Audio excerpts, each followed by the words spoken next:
Welcome out to another episode of It's All Been Tracked Before. This time, Twisted. Yeah, we're doing Voyager again. Twisted. It's All Been Tracked Before. Hey, don't get it twisted, but follow us on Facebook. Follow us on Facebook. It's All Been Tracked Before. We're memeing it up. We're having a lot of fun.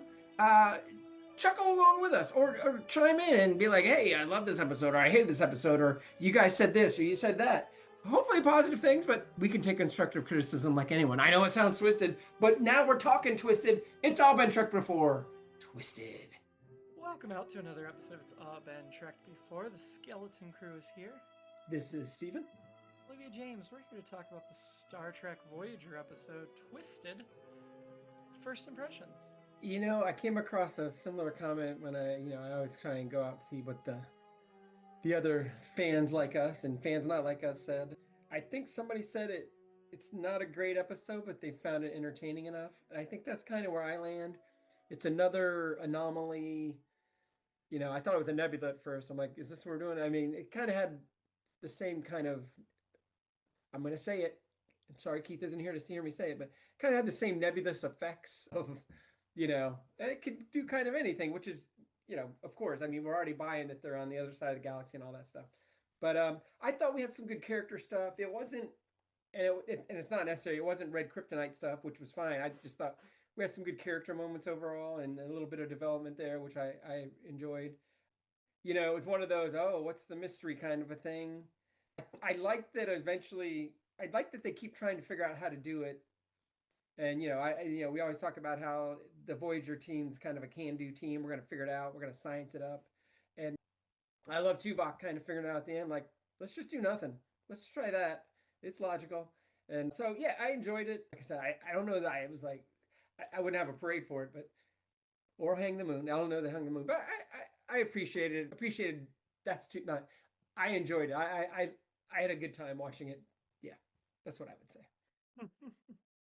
Well, yeah, I guess I feel like they could do a better job with the technical stuff to at least Mm-hmm. make a problem that was understandable or Yep. followable. It wasn't. It was all jargon, and I know that it's jargon. That's what it is. It's a Mm-hmm. sci-fi show. But I feel like a lot of times the technical stuff at least feels like it makes sense internally, whereas this one it was just like, we don't know what's going on, but somehow we're still going to keep trying to fight it.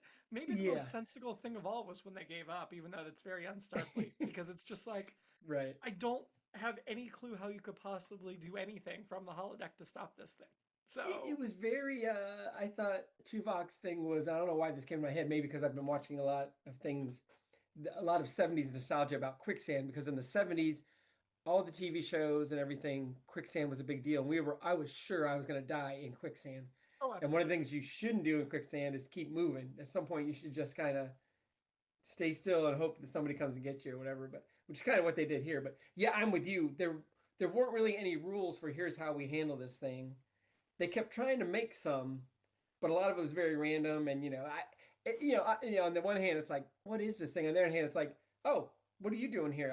I thought I was going here, which is kind of interesting. But eventually, I'll go with you. It kind of that runs out of steam too. It's like, okay, if there aren't any rules, then if that's the only rule, then I guess it's where Tupac lands. Like, well, if there aren't any rules, then let's just stop doing anything. And yeah, so Like yep. your quicksand idea is an alternate episode of like if they felt like they were getting sucked in and just realized they should give up and let it roll. I mean, that makes absolute sense and highly relatable to audiences because you're right. In the '70s and the '80s, quicksand was still a thing that Yeah. we were Hey, here's frightened Keith. of, Just in talked time about. to wait Yeah, on quicksand. Keith's great because great timing because we just did our first impressions, Keith. So jump on in. What was your first impression of Twisted? I just, And if you I, can mention quicksand in it, that would be great. I We'll probably cannot, we'll at catch least you up. not We'll catch not you not organically. Yeah, I'm sorry. I'm trying to just expunge all the non-serious answers from my head quickly, but I up. can't. It's my first impression was a little bit contorted. No. It's wrong. Not No, wrong. nope, Not nope. wrong. Done. All right. It's I was actually thinking about this earlier today, and it's not so much a first impression as something I was left with when that was that it might be a good example of an example of a good holodeck episode, Mm, repository for all the business of the episode without it being the cause of whatever's happening. As you guys might have guessed right off the bat, I'm like holodeck. Although I like his Paris pool hall or whatever, I do enjoy that. And then it ended up being like not one I hated, but it was still like, when are they going to say the holodecks what screwed us up? But it wasn't. It just didn't help, but it didn't show you good things here. So It looks like Ches Sandrine, the bar, appears in 10 episodes of Star Trek Voyager, according to the AI results on Google. And we're already on the 4th one. There were 3 in season 1. There's 5 in season 2. And then just 1 in 3 and 1 in 5. So we're going to see a lot less after season 2. It's French, so it's probably Chez Sandrine. I'm sure you're right. It's not in Paris though. Remember, I can't remember what city it's in, but it's not Paris because that was funny that Kim was Marseille. I think Marseille to find Paris. Apparently, this is the last episode that will feature Sandrine herself, played by Judy. She's only in 2, so this was her second of 2. That's a bummer. I don't know if we're gonna see Gaunt Gary again either. That's what I was trying to find if it was there. He's in 3. But was this his 3rd one? Yeah, this was his 3rd one. So Gaunt Gary and Sandrine, this is the last time we'll see them, even though we're only about halfway through our Sandrine appearances. The bar. Oh, why didn't they keep them around? Yeah.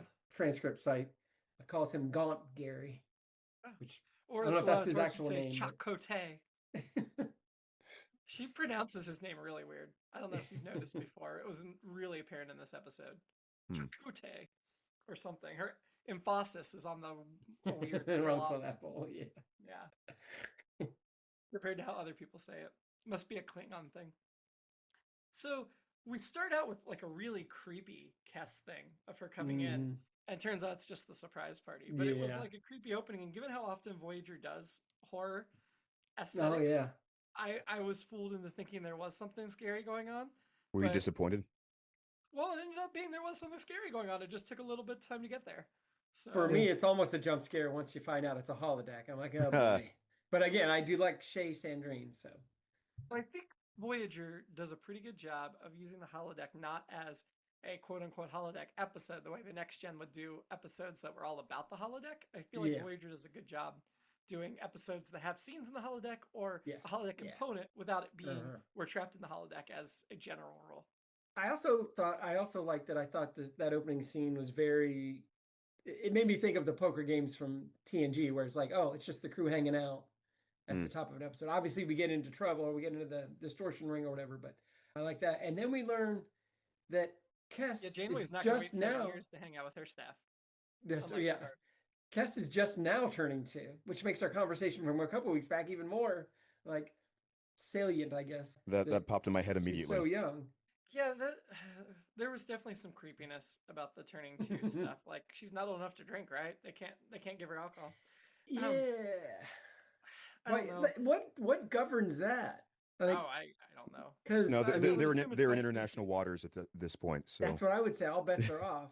Also, I mean, in Europe, I know the drinking age. I don't know what. It's a lot younger than it is here. And that's why we don't have any binging problems among teens and young people in this country. So Starfleet couldn't possibly have a specific age that applies across the board because so many species are so different. Yeah. So it's got to be some type of revolving. Yeah, that makes sense. Something. The doctor's the bartender, which is a fun way to keep him involved, although nobody else had to work a job, so why does he have to work a job to be there? Yeah, didn't he explain it? Didn't he have an excuse for why he was there? Yeah, well, he was saying that he wanted to... She had a cardiac in case there's an emergency. That's right, yeah. Like if the surprise was too intense for her. That's right. Surprise has been known to cause acute hyperventilation, esophageal spasms, and in extreme cases, even coronary arrest. Of course, he's a doctor, not a bartender, as he was quick to say. Nicely done. I like that he said that specific line.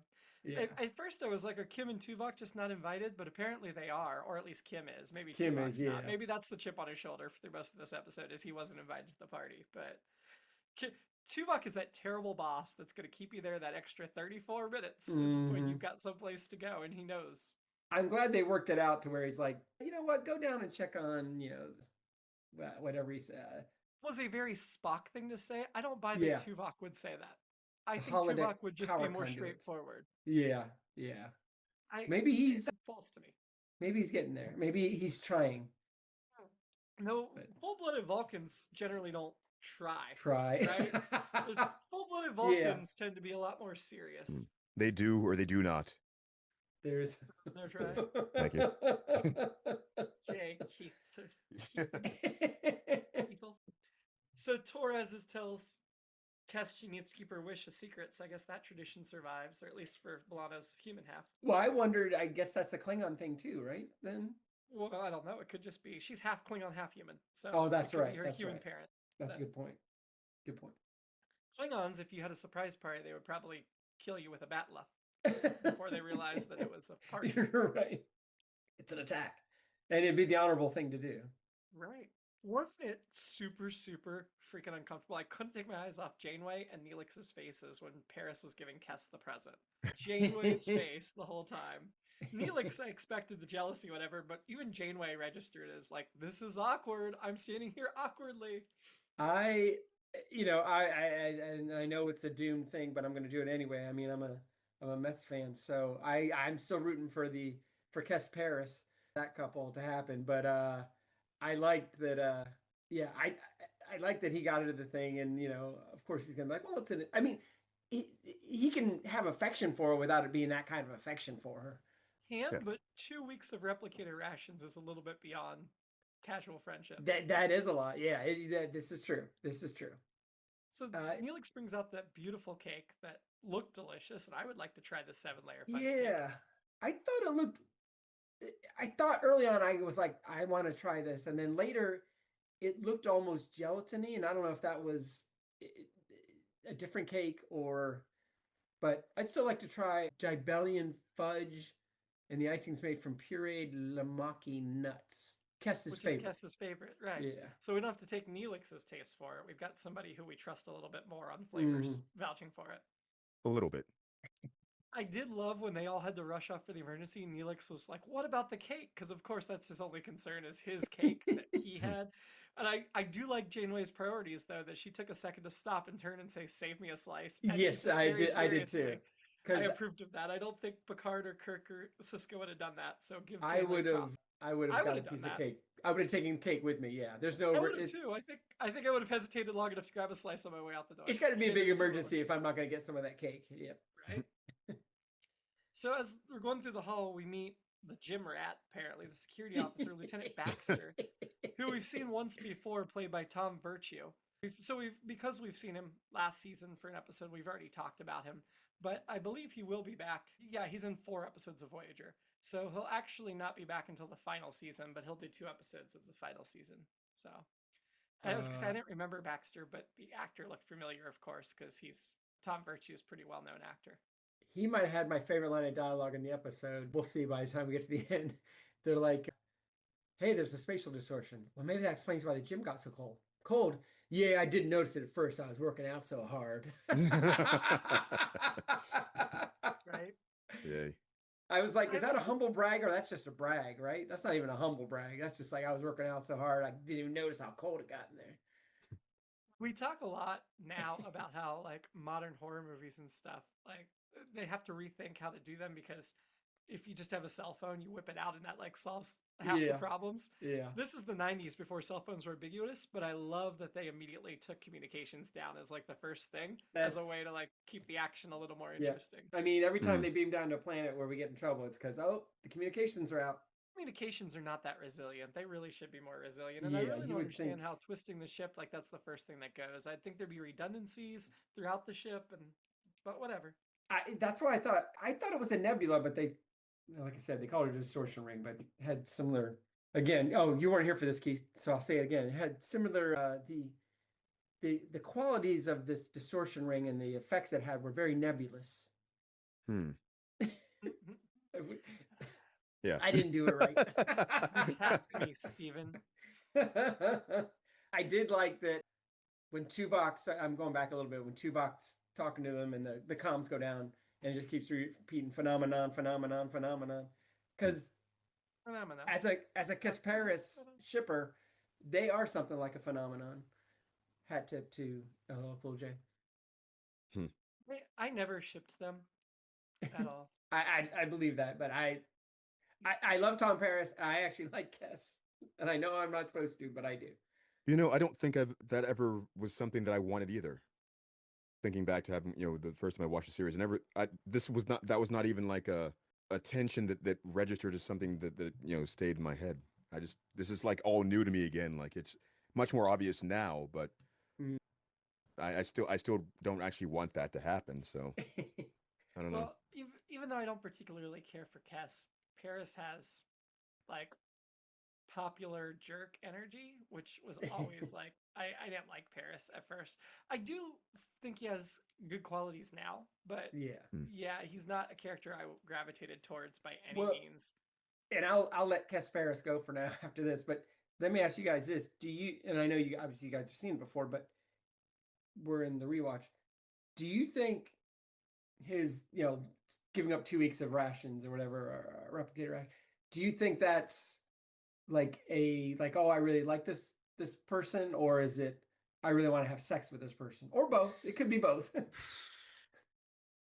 That's a I think tough one. he's a bit romantic, at least towards I her. I think don't think it's yeah, just I do about too. sex. Yeah, that's where I want to believe. Well, no, I mean, I thought the question was whether it was even romantic at all, as Yeah, well, opposed to.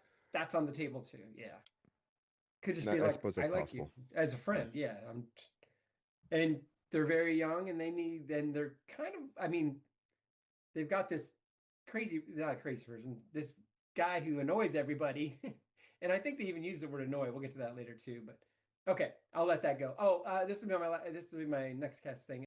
And maybe I talked about this before, but do you think Kess or the actress really drops her voice an octave every time she talks? I know we talked about the breathy and sing song sometimes, Hmm. but like I wonder in real life if she talks like that, or because especially this episode, it sounded like she dropped it an octave, like When she she was was always like talking 19 down or 20 here. when she was filming this, she was Yeah, so young. yeah. I don't know if she drops it or not, but I know she was treated really poorly on the set. That's And I'm which sure they really is a pressured to bummer. sexualize her more than she was comfortable with. Which So Hmm. which I think is that's too bad. it is. It's ridiculous. We do have Cass and Neelix walking along, and she knows all the quarters are mixed up, and he gets super jealous again about how do you know where this person? How do you know? And I'm like, you've got to know at this point, Cass's memory is way sharper, and ability to learn is way sharper than any Yeah, other species you know, because she's 2 years old and she's already this far advanced in things. that's a good Like point. like the way I would think that would apply to other things too, like remembering where a crew Hmm. person's quarters is. You don't have to jump to jealous. That's just part of her natural abilities, I would think. True, Also, but this is why even if I don't love Paris, I still think it might be a slight upgrade for Cass over the guy she chose. She just has bad taste in men, yeah. is what I'm thinking. I also think, and to your point, Olivia, I think that's it makes me think of they always say you should learn kids should learn a second language when they're 5. That's the time where their mind is firing on all cylinders. So it makes sense again that I think she's absorbing everything like a sponge. I mean, she's assisting a doctor and doing all this stuff. Running the hydroponics Yeah. project and Even yeah, with this annoying Neelix around all the and time. keeping up I, with all I still need Neelix's bull. I still need to give Neelix a little bit of credit here for first of all attempting to keep it at bay. I mean, they were going to make it a story point, fine, whatever. But also, in that specific instance, it was like a very specific person that she said, "Well, I know for certain that this guy where his quarters are." And it was certainly innocent enough, but I mean, I can Yeah. understand why that would make him go. But why did that come up? I can tell you, especially at this point, like I've already said, like I've been Neelix way too many times in my life, and Yeah, especially in yeah. '95 when this came out, I know that version of me would have been like, "What do you mean? Why do you know? Why do you know this?" Yeah, I think I Yeah. would have been that idiot, but I still. probably would have kept it to myself, but that's certainly is going to cross my mind and go, Oh, hmm. I would have kept it myself and just let it fester for sure. Maybe we talked about it, and maybe I don't know where it is. Do is there a name for the Voyager bar restaurant, or is it just mess hall? Well, that was the Chakotay. captain's private dining hall they've converted into Neelix's kitchen. Okay, but it doesn't have a name like 10 Forward or anything. Well, it was they just mentioned that it was Janeway's private dining Okay, room. okay. Hmm. I wish they should give it a name, but anyway, Janeway's private dining room is pretty long. this is true. JPDR, the JPDR. There you go. So when they're all wandering around, they suddenly all come back together, which seems odd until you realize what's happening, and then it makes sense that they all keep getting pushed back together. I did think when they paired up, Chakotay drew the short straw that he got stuck with Neelix, and I think he knew that. You could tell by his face. That was pretty good. That brief reaction he had, just a nod, like, yeah, it's okay, fine. Just Yeah, I thought, and this is where I thought the episode was going, or felt that way, because everyone kept getting lost, and it made me think of at least my, not really a nightmare, but my dream is not naked in class or this or that. It's usually It's naked in engineering.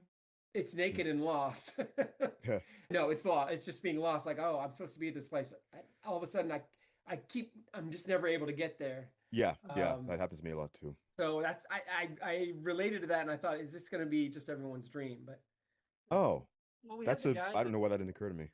Yeah, me neither. We have the guy who was shirtless down in engineering, because this episode was kind of a horny episode in a lot of ways. yeah, But that was his quarters. And I do want to know, if the ship's rearranging, how come the hallways stay intact and the rooms stay behind the doors? Why is all the matter not rearranging? Yeah. Just the rooms are rearranging where their doors are. I will just say, shirtless workout guy was my inspiring person for a while. Somebody else ends up taking it for a while. He was definitely on the board. It's like, good for him. Unlike Baxter, who barely looks like he worked up a sweat, even though he's like, or not back. Like the gym rat he claims to be. I mean, he was working out so hard. Yet the Tuvok tries to justify it, and it sort of feels justified, but when you're the only senior officer on the bridge and you can't reach anybody else, you don't leave the bridge. It made no sense that Tuvok was involved in the craziness, other than that they wanted the character involved. Mm-hmm. He should have never left the bridge. See, Neelix disappears. I was not sad about that, and he's just missing for half the episode, and that's fine. Yeah. And we don't even find out. Like, later, they're like, what happened to you? Well, I was fine. It's like, okay, great. That's all we need to know. I gotta be honest, I kept forgetting that he was even missing until he came back at the end. I didn't. I kept expecting him to pop in, and I was glad when he didn't. So then Janeway gives Kim, like, this big, long compliment in the Jeffries tube, which is great. But then she proceeds not to promote him for the next 6 years. That went through my head that whole time. Yep. My mind goes to the employers that give you, like, kind words but don't back it up with any action, which always feels insincere and awful to me. So I, at this point, was like, Janeway, you're a terrible manager.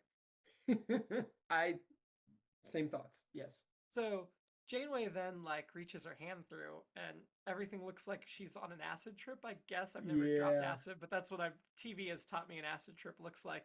And I did have an alternate episode, because later when she, like, wakes up and she's like, oh, whatever, this whole thing could have been Janeway's acid trip. Instead, I didn't think of a dream, but the whole episode could have been Janeway's acid trip, which would be kind of fun. She, like, got high off a strange plant and imagined all this. I thought Kim was doing a terrible job of trying to pull her back, and maybe he was trying to be like, I don't feel right grabbing my my captain exactly this way. Oh no! And pulling her back. He never gets promoted. That's why he never gets promoted, because he left her in there too long. Yeah, because I'm like, and of course, we see them crawling from behind, not crawling towards us, crawling from behind. And again, you guys know I love Kate Mulgrew and everything, and I'm all for it. And you know what? Garrett Wang also, hey, nice. I'm an equal opportunity, but appreciator. But yeah, I was just like, he's not close enough to her that he's right up on her, but he's not getting any leverage or anything. I'm just like, dude, you got to just go. You got to grab it and go. I'm trying to not lose our clean rating. But yeah, I was just like, and the funny thing is, the funny thing is watching it on Paramount Plus, where there's no commercials. So they go to with the stinger, they go to commercial with her and her hand out there waving, and then it comes back and he's still not moving. It's like, how long has he been sitting there trying this? Because if you're watching it in real time or not real time and back in the day, then you sat through 2-3 minutes commercials. Like, he still hasn't pulled her back. So yeah, as you said, Olivia, this may be why he was not promoted. You can do it. Put your back into it. Or he accidentally touched her butt during this and she remembered. That would have been another alternate episode of mine, but I did not get that down. But it's there now. The Doctor is still hanging out with the holograms in the holodeck, and I felt bad for Bob Picardo. I'm like, you could use him better than this. I get you can't take him off the holodeck, but He's just having a terrible time with those other holograms. So he is my annoying just because he didn't like Judy Geeson, which I know it's Sandrine, but hitting on him and all that. But but that's the way he's programmed, right? Like all of us, right? He's programmed to, I guess, is he programmed to resist beautiful women? I mean, Hard to say. He's got a crush on Cass, so Yes, true. So Sandrine's too old for him, is what I'm hearing. I don't know. Well, he is pretty young himself. Oh, this is true. This is true. Anyway, I love this is just on me. I love Judy Geeson, so She's fun in this. yeah. I mean, I've loved her since To Serve with Love, and Nice. I think she passed away. Let me see. I know we talked about this last time she was on, but anyway, continue while so I don't waste too much. They get their tricorder readings all together, and we see this ship all twisted, which is kind of interesting looking. I do wish what we'd been seeing lined up with that a little bit better. Felt like the big larger shot doesn't actually align with the things we had been looking at. Like they should be doing weird camera angles where they're walking, tilted down the hallway and stuff, and not just I don't know. Yeah, I'm with you. It didn't. Yeah, it's kind of where we started with. It was like, well, this isn't a great what's this threat? And then if you go with that, they didn't lean into it all. Also, Judy Geeson still with us. Give me a call. Okay. So Kim Friedman was the director. This was her 4th and final episode she directed for Voyager. Maybe they just didn't give her the space and the time and the budget to make it look the way it should have looked. I don't know. We do have story by Arnold Rudnick and Rich Hozek with teleplay by Kenneth Biller, who was the executive story editor. So we've talked about him before. But Arnold only has 9 writing credits with 1 more upcoming. So he's still active. He just, it's almost all just 1 episodes of TV series, except he did write 27 episodes of The New Addams Family from 1998 to 1999. So that was his big project. And Rich Hosek wrote 17 episodes of The New Addams Family. So he also has 10 writing credits, so similar length. However, he did a couple of years ago write 37 episodes of a podcast called Bedtime Stories for Insomniacs. They're in 2022, 2023, it looks like. So more recently. I wonder if any of those involved a twisted ship that was slowly coming. I don't know. But Tuvok gets really offended when Chakotay ignores him. But again, I mean, I guess, yes, full logic Vulcans do get offended when they're not listened to. But I also think Tuvok should understand. They did expose this whole thing that I felt like we got nothing of before this episode and probably won't get anything after that. Tuvok, by all rights, should have been the first officer, and he got passed over for Chakotay. Yeah. And that was a tension. I feel like that should have been planted before now, and then it would have made sense. Yeah. Then we could have really played with the dynamic, and I felt like they expect us to get the dynamic without any setup for it. That's a very good point. Yeah, I still like that scene, but because it in a way, I thought the actors played it, or at least I'm sorry, Chakotay brings it up to Tuvok, or the other way around. Well, Chakotay brings it up to Tuvok. Yeah, I think he was sensing the tension, obviously, and wanted to break it in some way. So one of the things that was occurring to me before that happened was I remember in the first couple of episodes, they sort of followed up with how Tuvok was undercover on his ship. Mm-hmm. And that trust level having been disrupted. Yeah. But they didn't really. I was expecting that to come up here. That felt more like what was happening there. But Chakotay chalked it up to Tuvok possibly being uncomfortable, which is an interesting choice if you think about it. Yeah, it is. So there's a point where Janeway's talking. They've turned Sandrine's into the briefing room, and she's like, "We have no means of communication with the bridge or any other part of the ship, and no matter where any of us have tried to go, the bridge, engineering, Kess's quarters." I was like, that's pretty much the priority on the ship. This goes back to Neelix's paranoia. It's like, there's the 3 most popular places on the ship: the bridge, engineering, and Kess's quarters. No, because she always goes to everybody else's quarters. No, but everybody knows where she lives too. What was really bizarre when she's saying that is, Paris stumbles into engineering, and then he's able to get back there multiple times, and yet Tuvok came from the bridge and tried to backtrack and couldn't get back to it. That doesn't make sense to me. Either there is a logic that you can backtrack to, to engineering, or there's not. And it felt very convenient plot device of we're going to be able to get to engineering because we want it for a couple scenes rather than it making any sense to the story. Hmm. Yeah. There's a point you made a while back about just I think they they didn't really do a very good job of well, it feels like overly critical, but I mean it just I didn't feel like we got a good picture of how this was like a physical sense for the audience's perspective on how the twisting worked exactly. I mean, it feels like it should have been affecting something visually to indicate it, or even like when they put it up on the map and showed us the pictures, it didn't really feel like it illustrated anything clearly enough to make it all, accessible. I think you could have thrown in some.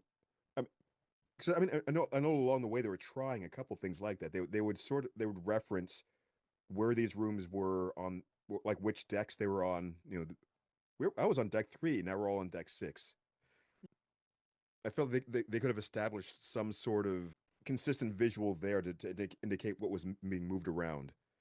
Like the movie Cube, they did something. You didn't have to see like everything fitting together. That you'd have numbers and something, room numbers, layout to reference. Oh, this should be here like this. I don't know. And maybe this points again to our conversation about the lack of, not every episode has a ton of money, but it would have been like ideally it would have looked like an MC Escher painting, kind of a thing where it's like you go upstairs, but you're really going downstairs. Yes, something like that. Because they were describing it, but the tell not show does not work here. Yeah, that's for sure. I mean, they finally hit it when they did the I'm gonna go, you go this way, I'll go that way, and whoops, here you are. I thought it was very Spinal Tap. Hello, Cleveland. Well, you go this way, and then they run into the janitor again or whatever.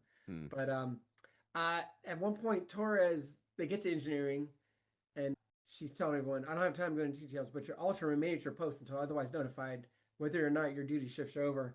And I had the thought that maybe I've had before, but anyway, I don't remember ever seeing a bathroom on the Enterprise or any in any Star Trek. Like a public bathroom? Any kind of bathroom.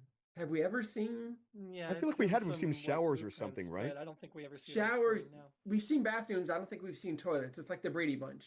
Mm-hmm. I don't think anyone's ever said in like New Trek, not Old Trek.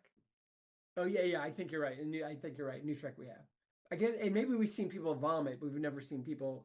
We don't need to see people do any of these things, but acknowledge I know that. what you mean. Yeah. So actually, one of my alternative episodes is, since this struck me, was kind of a Broad City bathroom montage of all the different things, different ways that these guys are when they're in their bathrooms. Oh yeah. If you've seen Broad City, I feel like they've done 2 or 3 of these montages where they're talking to each other, and it's all the different times they've talked to each other, and all the crazy stuff they're doing while they're in their bathroom talking to each other. So that's not where I thought you were going with that. Oh, I thought you were leading up to another pretty good point. I think is that they don't really factor in their biological needs for a lot of these kinds of things like this. I mean, they're wandering for however many hours, and they're not mentioning they have to go to the bathroom, or they're not showing that they have somewhere to go with, if they did need to. Eating a sandwich or whatever. Yeah. Yeah. Well, I mean, they do keep getting back to the holodeck. I suppose we can assume that there's some sort of bathroom in there, or food. Or they just pee behind the bar in the corner. Yeah. Could be. That's why the doctor has to mop. Oh, God. That actually works.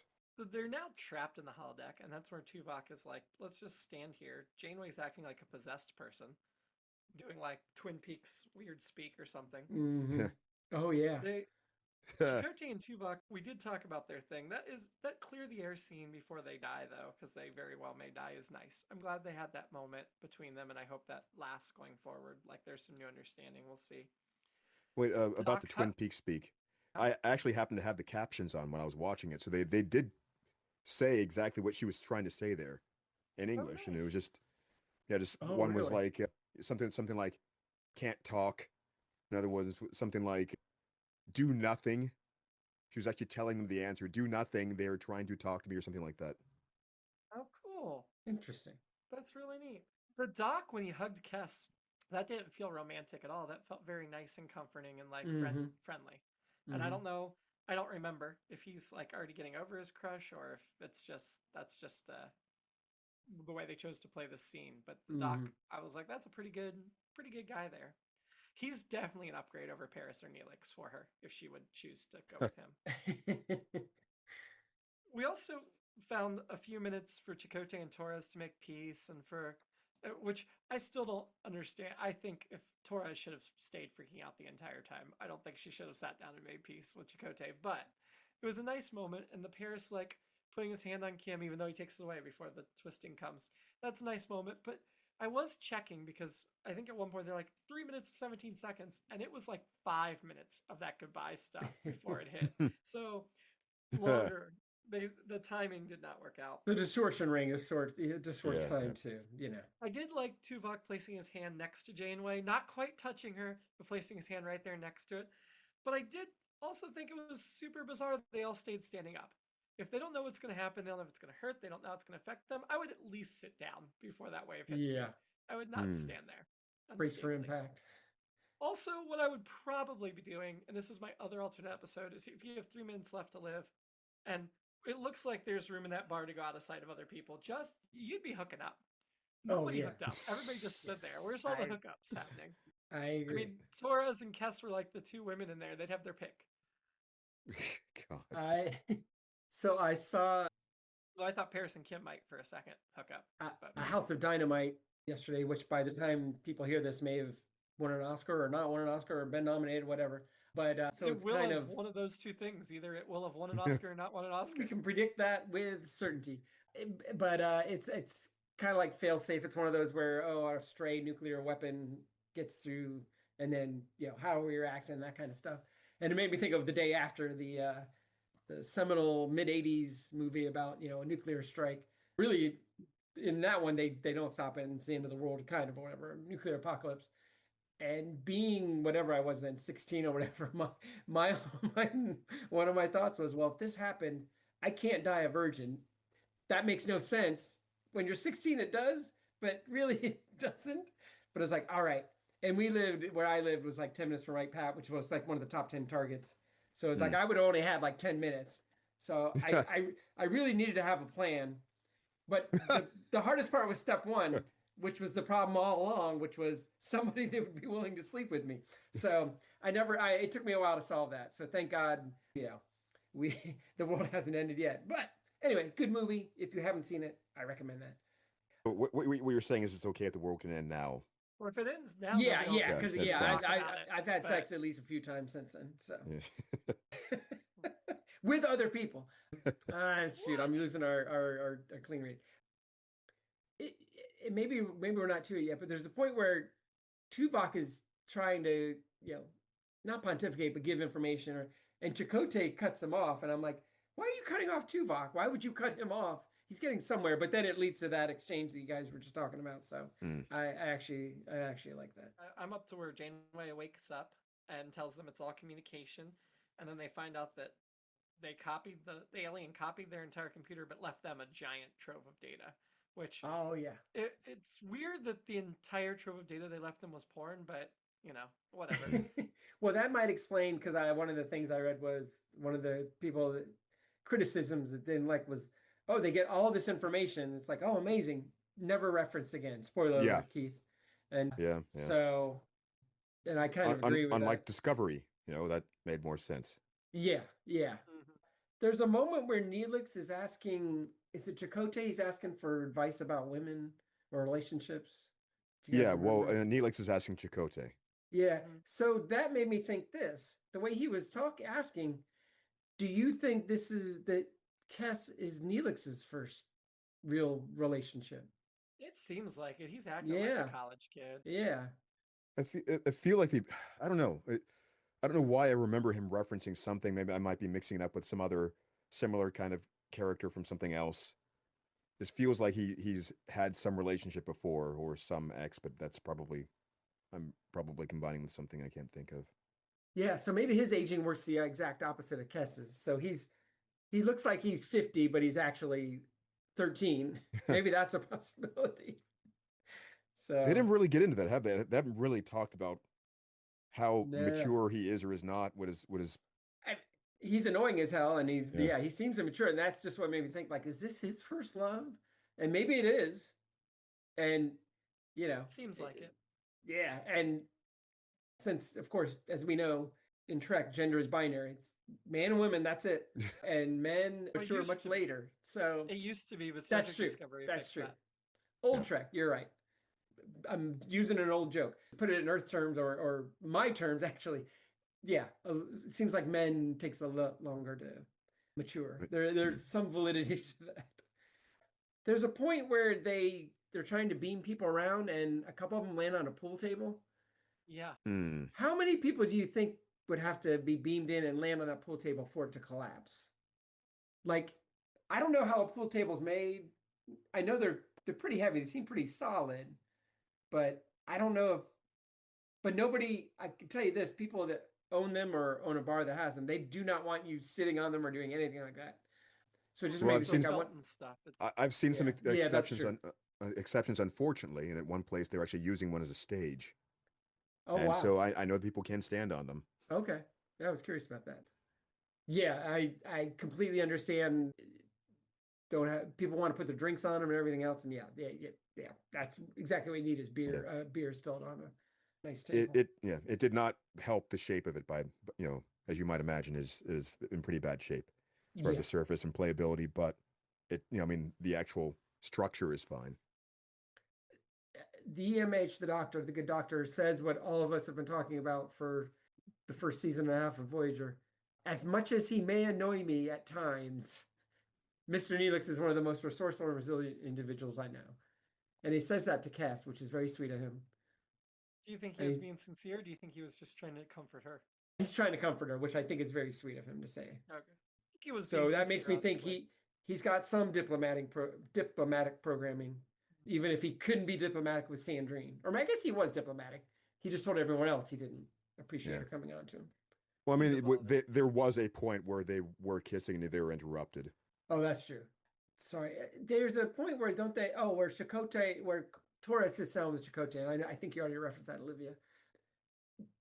I was surprised, and I know she's half human too, but I was surprised that Torres didn't have her own like, oh, this is what I'm going to pray to, or some kind of honorable thing that she was going to do, Huh. half honorable thing that she was going to do. But and I think I've only got two more notes. One is, and we we got into this earlier, but I thought the effects were kind of but not as good as Black Hole Sun, the video from Soundgarden. Probably a little earlier than this, even or this time, mid '90s probably. But Yeah. it did look a little that way. And my other alternate episodes, besides the two I've mentioned, was just the actual party. Let's just have a Kess party the whole time and see how everyone interacts and all that stuff. And whoever has the guts to be like, so explain this 2-year-old thing to me, because I've heard about it, but talk to me like I'm a 2-year-old on Earth. Like I don't understand 2-year-olds anywhere else in the galaxy. But that's all my notes. The last stuff I have is on the bridge, Neelix bringing the cake, which I was relieved that the cake is still ready to eat and Yes, looking yes. good. I did like Paris reacting of like him trying to sit in the council and him like backing off, but nobody else seemed to care that there was cake on the bridge, which seems a little bit weird. Yeah. And also Neelix obsessing too much on his present to her. Yes. Kess did ask for a photo of him, and that to me, while she did play it as sweet and sincere, to me it was like, oh, this will get him to shut up about the jealousy thing. That's the only reason to ask. Just to make him stop. Do you think anything else before we rank? No, I don't think so. Black Hole Sun video came out in 1994. So, yeah, right in the same. Right before this. Yeah, a little bit before this. Who was your annoyance? I'm going with EMH, not being into Judy Geeson. I know that's it's very specific, but before that, I was going to be Neelix, and I mean, that's validity. There's some validity in that, I should say. Yeah, I'm going with Neelix again because the jealousy thing just immediately is awful, and I hate it. And yeah, I wish they weren't playing up that part of his personality. Keith? I feel like they're making it more accessible than usual, and more. I would say,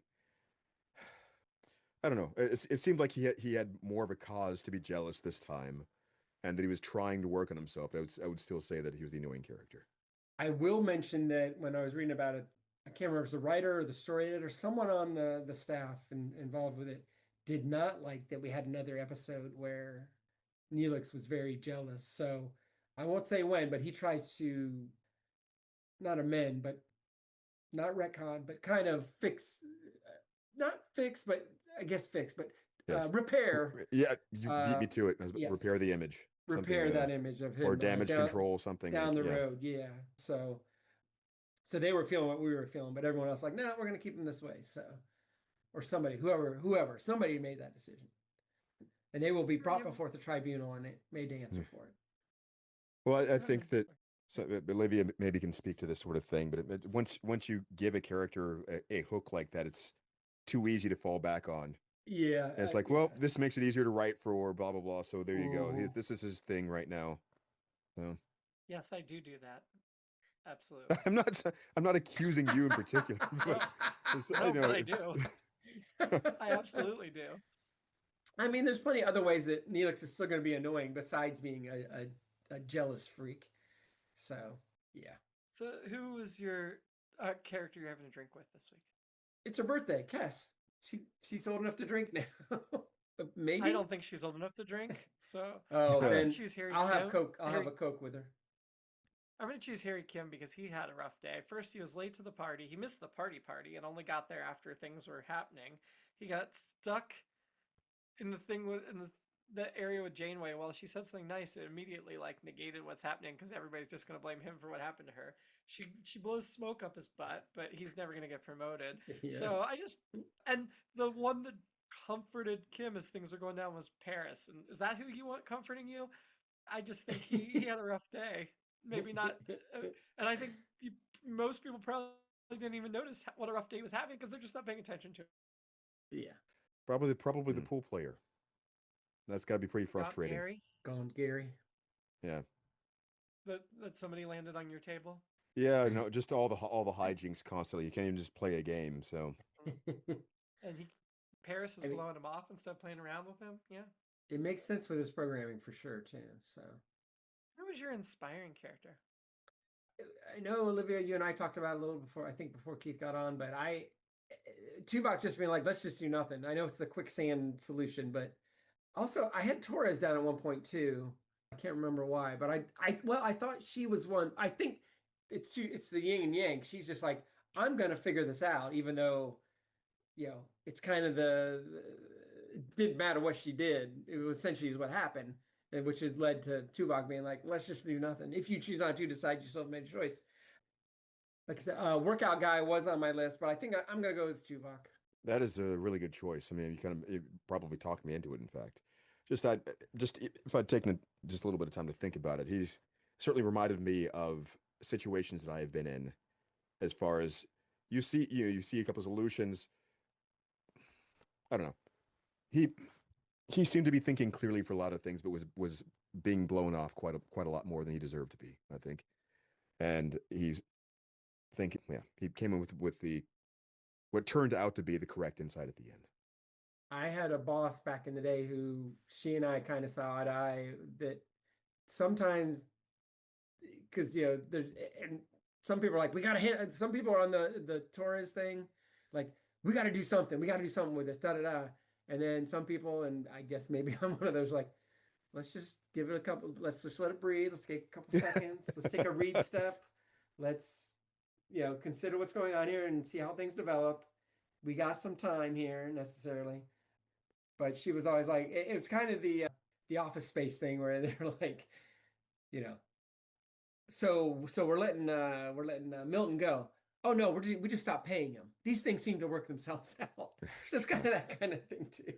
So, that's not where I thought you were going with that either. But no, thinking about my work examples, and obviously I can't go into specifics about who's and where's and when's, etc. But I mean, I've seen enough situations where you get somebody who's really excited to go, and they're just like plowing forward and making the exact wrong choice, and so this creates another mistake that has to be redone, and redoubled, tripled effort. Yep. Eventually. I'm choosing Torres because while giving up may have been the right answer here. There was no clear eventually. indication that it would be or should Yeah. be, especially Right. what happened to Yeah. Janeway when she came in that brief contact with it. Yeah. And so I think it was dumb to not try to think of something else. And she seemed to be the one who was most focused on trying to help them while everybody else kind of sucked after Janeway was taken out of the game.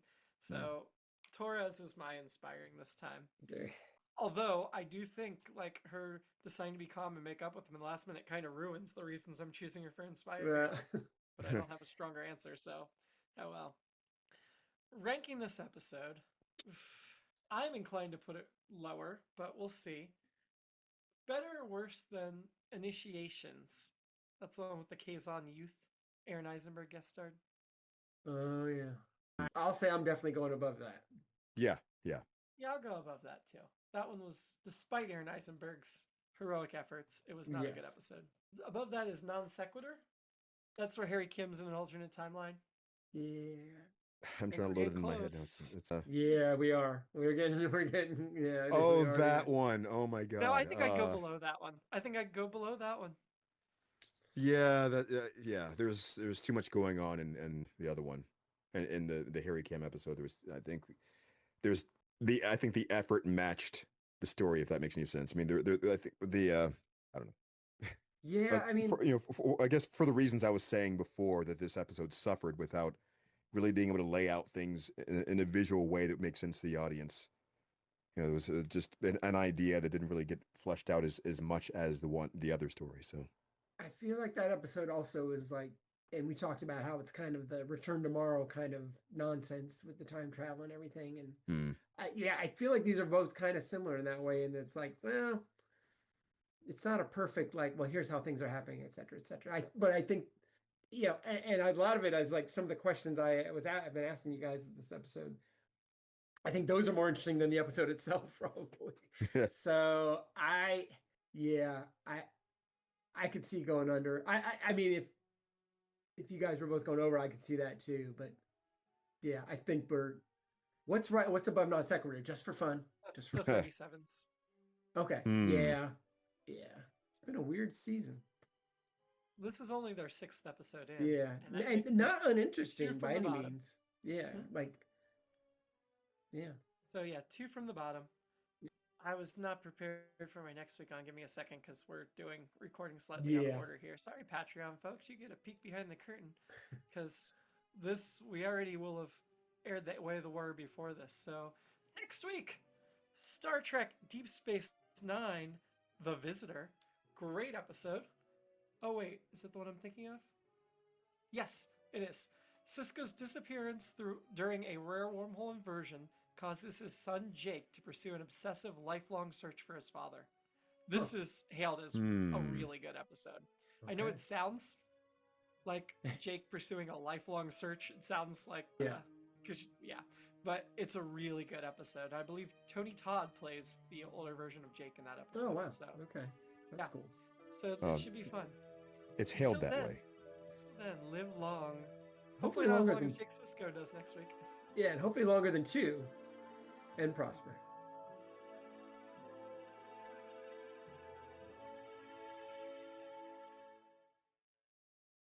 It's All Been Done presents Who's Got the Time?